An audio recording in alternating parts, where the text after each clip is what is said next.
সকাল 2:30 খবর করছে হাবার ভাই বাবা মাখনের বাবা গেদার মায়ের ফাদার মোহাম্মদ ইউসুফ ভাই। আর বডিবাগান নগিত করার পরে সার চিংড়ি মাছের ধাক্কা খেয়ে 115 হাফ প্যান্ট খুলে গিয়েছে। খবরেতে বলা হয়েছে 315 জনের ভিতরে 150 জনকে কলেরা হাসপাতালে ভর্তি করা হয়েছে। খবর বিস্তারিত খবর বলছি এখন আপনাদের মাঝে এক হাত। আজ ঢাকা মহাকালী কাঁচা বাজার থেকে একটি কুত্তার বাচ্চা হারানো গেছে। কুত্তার বাচ্চার পরনে ছিল লাল রঙের হাফ প্যান্ট এবং গোলাপি রঙের ব্লাউজ। কুত্তার সন্ধান নিয়ে যদি কেউ পেয়ে থাকেন জামালপুর সরিষাবাড়ি পাদুর মোড়ে পৌঁছায় দিবেন। তাকে 2টা সিরা জুতার মালা এবং একটা গুড়ার চাবুক দেওয়া হবে। খবর করছি ঢাকা টঙ্গী বাস্তবপাড়া থেকে।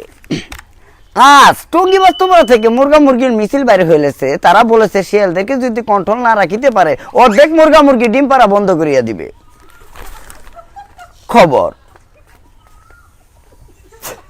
খবর করছি ধূমপানের কারণে হাজার হাজার করোনা ভাইরাসের কারণে মানুষ আত্মহত্যা করবার জন্য তারা প্রস্তুতি নিচ্ছে। কেন যেন কৃষকের ভিতরে তারা উপর দিকে এসে এই নতুন খবরটি পৌঁছাবার জন্য তারা আমাকে অনুষ্ঠিত করেছে।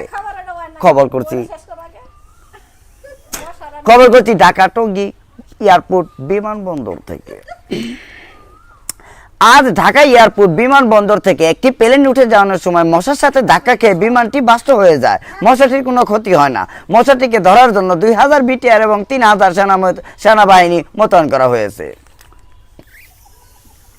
খবরেতে বলা হয়েছে বাকি অংশের সময় পুরান এয়ারপোর্টে ধরা পড়েছে। মশাটিকে কেটে মশাটির পেটের ভিতর 2টা মিলিটারি পাওয়া গেছে। খবর শেষ করছি এ বলে বিস্তারিত। আবার দেখা করবেন রাত 8টায়।